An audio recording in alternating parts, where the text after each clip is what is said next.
মহামান্য রাষ্ট্রপতির চেয়ারকে আমি সম্মান করতে হবে, সম্মান রেখেই বলছি।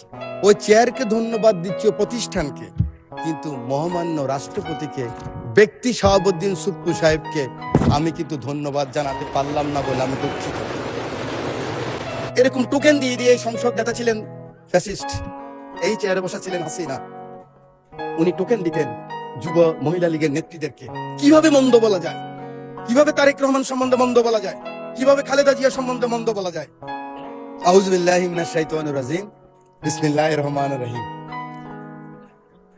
মাননীয় স্পিকার, আপনাকে ধন্যবাদ। ৭১, ৯০ এবং ২৪-এর রক্তাক্ত জুলাই বিপ্লব, বর্ষা বিপ্লব, এই বিপ্লবে যারা শহীদ হয়েছেন, বিশেষ করে এই জুলাই বিপ্লবে যাদের রক্তের বিনিময়ে, আকাঙ্ক্ষার বিনিময়ে আজকে মহান সংসদে আমরা যারা সবাই এই বিপ্লবে অংশগ্রহণ করার সুযোগ হয়েছিল, আমাদের পরবর্তী ১০০ বছরের প্রজন্ম জানবে যে আমার পিতা, আমার দাদু এই সংসদে আবার কখন ঢুকতে পারবে চিন্তাই করেনি যারা ২০১৪ সালের ৫ই জানুয়ারি হঠাৎ করে এখান থেকে বেরিয়ে গেলাম। আমার পাশে আমার অনেক বন্ধু সেদিনই সংসদে ছিল। ওরা বলতে পারবে এরকম একটি বিপ্লবের মাধ্যমে, যেখানে এই সংসদ ভবনে লুকিয়ে আছে শুনে প্রত্যেকটি রুম ভেঙে ফেলেছে, কোটি কোটি অর্থ টাকা এই সংসদ ভবনে পেয়েছে, গণভবনের ইট নিয়ে গিয়েছে। এটা বিএনপির লোকেরা নেয় নাই, জমাতের লোকেরা নেয় নাই, এটা ফাইয়াজের মারা নেন নাই, আকরামের মারা নেন নাই, আবু সাইদের আম্মা নেন নাই। এটা বাংলাদেশের রিক্সাওয়ালা, শ্রমিক, জনতা সকলে ক্ষোভের বহিঃপ্রকাশ ছিল সেদিনকার সেই সমাপনী আন্দোলন। সেই সমস্ত শহীদদের আত্মার মাগফিরাত কামনা করছি, আল্লাহ যেন তাদেরকে বেহেশতের সর্বোচ্চ মাকাম দান করেন। মাননীয় স্পিকার, শহীদ মোহাম্মদ শামীম, শহীদ মোহাম্মদ সবুজ, শহীদ মোহাম্মদ হাসান, শহীদ মোহাম্মদ মাজারুল ইসলাম, মোহাম্মদ ফেরদাউস শহীদ যুবদল নেতা, আরিফ ছাত্রদল নেতা, আপনারা হঠাৎ করে মনে করছেন নামগুলি কোত্থেকে আসলো? অজপাড় গায়ের, মেঘনা পাড়ের। আমার পাশে বসা আছে আমার মাননীয় সংসদ সদস্য, আজকের পানি সম্পদ মন্ত্রী আবুল খায়ের ভূঁইয়া সাহেব, আমাদের অঞ্চলে এরা শহীদ হয়েছে জুলাই বিপ্লবে। ওদের মাকে আমি কথা দিয়েছি, আমি জানি এই রুলস অফ প্রসিডিউর অনুযায়ী মহামান্য রাষ্ট্রপতির চেয়ারকে আমি সম্মান করতে হবে, সম্মান রেখেই বলছি। ওই চেয়ারকে ধন্যবাদ দিচ্ছি, প্রতিষ্ঠানকে, কিন্তু মহামান্য রাষ্ট্রপতিকে, ব্যক্তি শাহাবুদ্দিন সুপ্পু সাহেবকে আমি কিন্তু ধন্যবাদ জানাতে পারলাম না বলে আমি দুঃখিত। মাননীয় স্পিকার, শহীদ প্রেসিডেন্ট জিয়াউর রহমানকে স্মরণ করছি। আমার প্রিয় নেত্রী, আমার মা বেগম খালেদা জিয়া জীবনের শেষ পর্যায়ে এই চেয়ারে বসা ছিলেন 9 পার্লামেন্টে। তার পিছনে ছিলেন জনাব ফারুক সাহেব, আমরা ছিলাম, পার্থ সাহেব ছিলেন। প্রথম দিন 1/11-এর পরে আমরা যখন 26 জন, ম্যাডাম খালেদা জিয়া 3 জন, 29 জন, ছোট্ট রুমের মধ্যে পার্লামেন্ট পার্টির মিটিং হলেন। আমি সাইকোলজির ছাত্র, আরেকদিন বলেছিলাম, মুখ দেখেই বুঝেছি ম্যাডামের মনে অনেক কষ্ট। ম্যাডাম নিঃশ্বাস ছাড়লেন, বাম দিকে খন্দকার দেলোয়ার সাহেব বললেন আর এই রাজনীতি করা হবে না, আপনারা যান, আমরা বয়কট করব।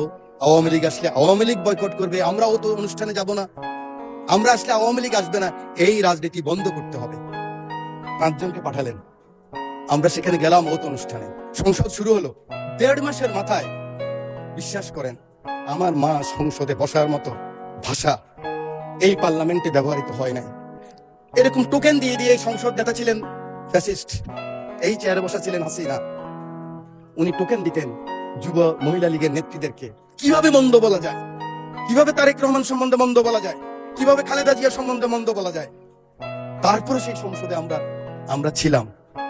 আজকে আমার নেতা শহীদ প্রেসিডেন্ট জিয়াউর রহমান রাজনীতিটা শুরু করলেন কিভাবে, গ্রহণ করলেন কিভাবে। আমি তখন স্কুল থেকে কলেজে এসেছি। উনি ছাত্র, শিক্ষক, সাংবাদিক, সমাজের বিভিন্ন স্তরের মানুষকে নিয়ে গেলেন, সাংস্কৃতিক কর্মীদেরকে হিজবুল বাহারে, সেখানে তাদের সাথে আলোচনা করলেন। আমার সুযোগ হয়েছিল, আমি ফার্স্ট ইয়ার থেকে সেকেন্ড ইয়ার উঠলাম বিশ্ববিদ্যালয়ে। উলসি যদুনাথপুরে নিয়ে গেলেন আমাদেরকে, চট্টগ্রাম বিশ্ববিদ্যালয় থেকে ফার্স্ট সেকেন্ড যারা হয়েছে। 8 ঘন্টা ছিলাম, ওই হাতের স্পর্শ, ওই কথা, ওই ভীষণ এখনো মনের ভিতরে ভাসে। হয়ে গেলাম জাতীয়তাবাদী শক্তির একজন সৈনিক। আল্লাহ এই 2 নেতা এবং নেত্রীকে বেহেশতের সর্বোচ্চ মাকাম দান করুন। সময় নেই, বলতে পারবো না, শুধু বলতে চাই আর কত যুদ্ধ, আর কত তর্ক, আর কত বিতর্ক, আর কত ছোট করা। এই সংসদটাকে আসুন না সকলে মিলে, সকলের সংসদ, আকাঙ্ক্ষার সংসদ, বাংলাদেশের 16 কোটি 17 কোটি মানুষ যে সংসদ চায়। আমি এখানে যত কথাই বলি, আমি মনে করি আপনাকে ঘায়েল করেছি, আপনি মনে করেন আমাকে ঘায়েল করেছেন, কিন্তু বাংলার কৃষক, বাংলার শ্রমিক, বাংলার জেলে সে কিন্তু বোঝে আমার কথা সঠিক না আপনার কথা সঠিক। আমার মহাসচিব মহোদয় এখানে বসা আছেন, আমার মহাসচিব মহোদয়কে হেলমেট পরাই নিয়ে গেছি, নাম বলতে পারলাম না, একজন সেনাবাহিনীর প্রধানের সাথে মিটিং করার জন্য আজকে কৃষিমন্ত্রীর বাসায়। কারণ ওটা বেশি দিন নয়, 23 সালের কথা বলছি। জীবনের বাজি নিয়েই কথাগুলি করেছি আমরা। আমার নেত্রী 11 আমার নেতাকে যখন নিয়ে গেল খবর পেলাম আমি, কারণ 7 দিন আগে শেষ দিন আমার দেখা হয়েছিল আমার নেতা তারেক রহমানের সাথে, বেগম খালেদা জিয়ার সাথে 111-এর পরে হাওয়া ভবনে। সেদিন ছিল না শেষ দিন, খবর পেলাম ওনাকে নিয়ে গেছে, ঢুকে গিয়েছে। 196 জন এমপি ছিল এই পার্লামেন্টে, আমি ঢুকেছি।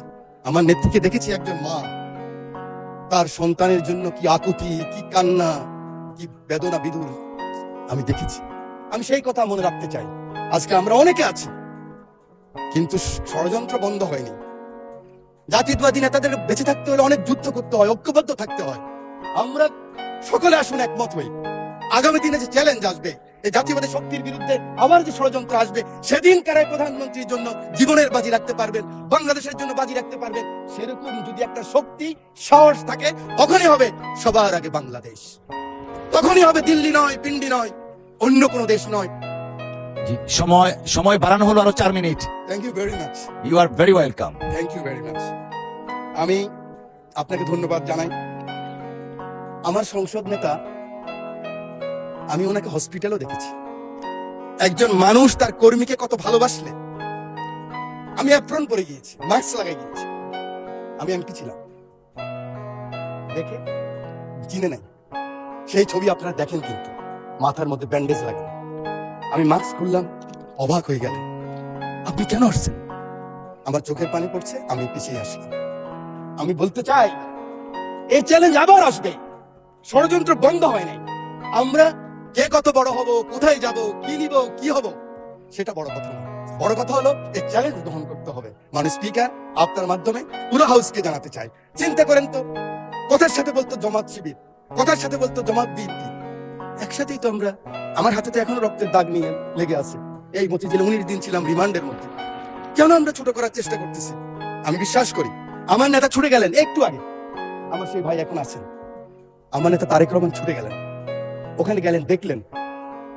সাথে সাথে আমি মনে করি আগামী দিনের রাজনীতির জন্য সংসদের বিরোধী দলীয় নেতা আপনিও ছুটে যাওয়া উচিত ছিল। আমি জানি না আমার কথা কিভাবে নেবেন, যে মাননীয় সংসদ নেতা, আমি শুনেছি, আমি উপস্থিত ছিলাম, কেন ওনার পিছনে আমি ছিলাম। আপনি গিয়েছেন, উনি বলেছেন আপনার কিছু প্রয়োজন লাগলেও আমাকে বলবেন। এভাবেই রাজনীতিটাকে আমরা এগিয়ে নিতে হবে। বাংলাদেশের মানুষের আকাঙ্ক্ষাই রাজনীতি। মানুষ আর এই হিংসা, প্রতিহিংসা আর দেখতে চায় না। বক্তব্য আমি শেষ করছি। যাওয়ার আগে, দ্বিতীয় বিশ্বযুদ্ধের একজন সৈনিক, আমরা জানেন, আমরা কিন্তু উইলস্টন চার্চিলের পক্ষে, মিত্রশক্তির পক্ষে যুদ্ধ করেছিলাম, এবং আমরা কিন্তু বাঙালিরা সবসময় এরকম ছিলাম।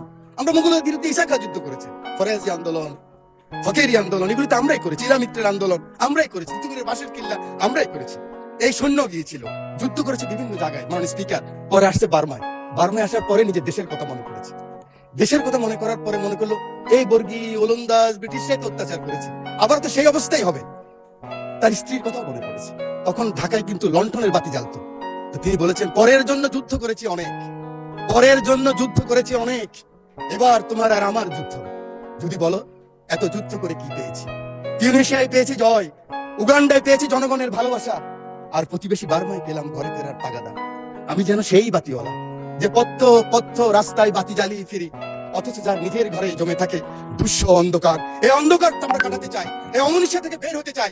আমরা সুন্দর, স্বাভাবিক, সকলের জন্য যে বাংলাদেশ, সেই বাংলাদেশ চাই। আমার নেতা তারেক রহমানের সবার আগে বাংলাদেশ, সেই বাংলাদেশ চাই। আমার রামগতির দায়িত্ব নেতাকে দিলাম, আমার এমপি, আমার নদী ভাঙ্গা মানুষ শহীদুদ্দিন চৌধুরীকে দিয়ে সময় নাই, সেই কারণে সকলের ভালোবাসা চেয়ে, আদর চেয়ে বক্তব্য শেষ